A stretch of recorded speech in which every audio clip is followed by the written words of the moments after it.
देखिए, ये आज देश में आप ये देखो क्या वातावरण बन गया है।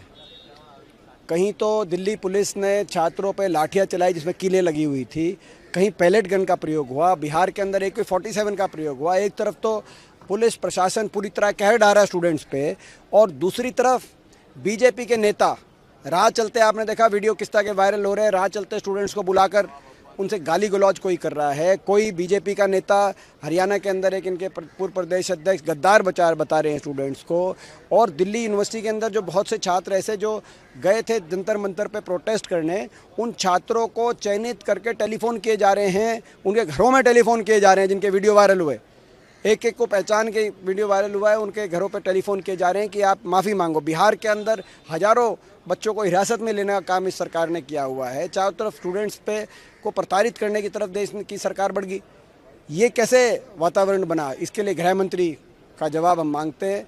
इसका हिसाब गृह मंत्रालय को देना पड़ेगा, और जो लोग इसके पीछे जिम्मेदार हैं, भाजपा के नेता से लेकर और पुलिस प्रशासन के अधिकारी जो स्टूडेंट्स की आवाज़ दबाना चाहते हैं, उन पे नकेल कसने का काम अगर भाजपा सरकार नहीं करती तो मैं समझता हूँ और हमारे पास कोई और दूसरा रास्ता नहीं है।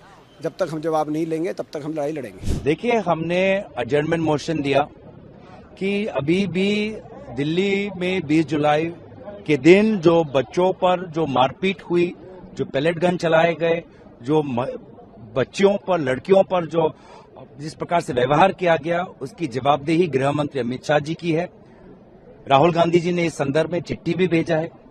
और बात सिर्फ दिल्ली की नहीं, आज भी देश के अलग अलग कोने में, अलग अलग राज्यों में, वहां की जहां जहां बीजेपी की सरकार है, वहां की पुलिस बच्चों पर जाकर, उनके घरों में जाकर वहां उनको तहकीकात करने की कोशिश कर रही है, अरेस्ट कर रही है, FIR डाल रही है, डराने या धमकाने की बात कर रही है।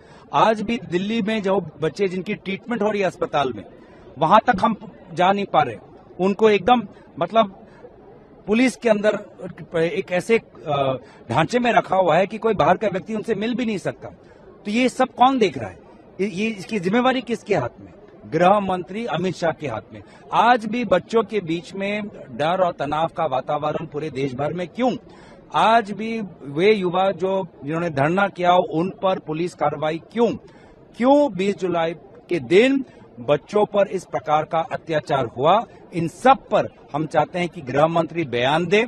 इसके लिए इस संदर्भ में हमारे विपक्षी दलों ने अजर्नमेंट मोशन भी दिया, लेकिन कोई सरकार की तरफ से जवाब नहीं। जब तक बयान नहीं तब तक कोई चर्चा भाग नहीं लेंगे? देखिए, हम बयान चाहते हैं, हम आशा करते हैं कि ये बार बार सरकार कहती है लोकतंत्र का मंदिर, लोकतंत्र का मंदिर मतलब जिम्मेवारी यहाँ पे होनी चाहिए। तो अमित शाह जी अपने बातों और अपने कर्तव्य में, देखिए, बुनियादी बात यह है कि निहत्थे और अहिंसात्मक प्रदर्शनकारियों के ऊपर क्या पैलेट गन्स और AK-47 का प्रयोग उचित है? और उसका सीधा जवाब ये है कि बिल्कुल अनुचित है। सुप्रीम कोर्ट का एक उच्चतम न्यायालय का फैसला है, उस फैसले में standard operating procedure lay down किया गया है कि जब भी कोई प्रदर्शन होता है, सबसे पहले आप यह ऐलान करते हैं कि 144 है, आप यहाँ से हट जाइए। अगर नहीं हटते तो फिर आप वाटर कैनन का इस्तेमाल करते हैं, उसके बाद लाठीचार्ज करते हैं, उसके बाद टीयर गैस का इस्तेमाल करते हैं, और अंततः कि अगर बहुत ही ज़्यादा परिस्थिति संवेदनशील हो जाए तो जो ड्यूटी मैजिस्ट्रेट वहाँ पे रहता है या जो उच्चतम पुलिस अधिकारी वहाँ पे रहता है, वो ये कहता है कि भाई वो फायरिंग का आदेश देता है।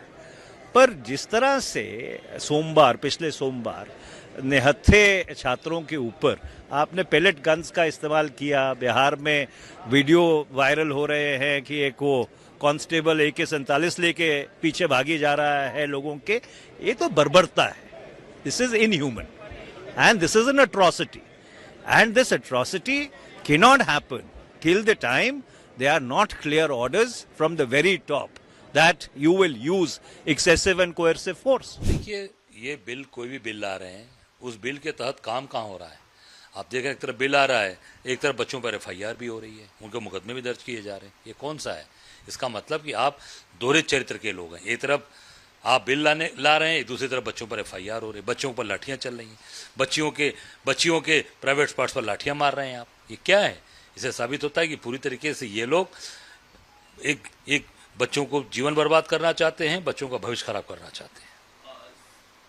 आंदोलन का संवैधानिक अधिकार है, प्रोटोकॉल तय होने चाहिए, पुलिस ने मारपीट की चिंताजनक है। निश्चित तौर से देखिए, पुलिस जिस तरीके से बर्बरता किया है उसमें माननीय सर्वोच्च न्यायालय ने संज्ञान लिया है।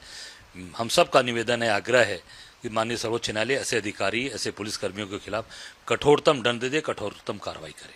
दिल्ली में तय होगी और साथ ही साथ सरकार को घेरने की भी तैयारी। देखिए, इंडिया गठबंधन पूरी तरीके से एकजुट है, मजबूत है।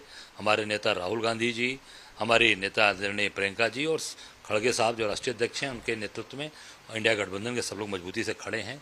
और निश्चित तौर से आज इंडिया गठबंधन देश के अंदर एक परिवर्तन की बात जो उठाई है इंडिया गठबंधन ने, वो होने जा रहा है। और राहुल जी के नेतृत्व में पूरे देश के अंदर परिवर्तन होगा और भारतीय जनता पार्टी, मोदी को सत्ता से भागना पड़ेगा, सत्ता छोड़ना पड़ेगा। सर, करने के लिए तैयार है, समाजवादी पार्टी से भी गठबंधन को तैयार है। इससे पहले वो समाजवादी पार्टी को ही घेरते नजर आ रहे हैं। देखिए, मैं इतना ही कहना चाहूँगा कि वैसी साहब, अगर आप समाज के शुभचिंतक हैं, अपने समाज के शुभचिंतक हैं, देश के लिए शुभचिंतक हैं, तो इतना लंबा चौड़ा कहने की जरूरत नहीं है। आपको बात करके उनके साथ बात करना चाहिए, डायलॉग करना चाहिए। पब्लिकली आप जिस तरीके की बात कर रहे हैं, इससे साबित हो रहा है कि आप भारतीय जनता पार्टी के इशारे पर काम कर रहे हैं, भारतीय जनता पार्टी के साथ आप हैं।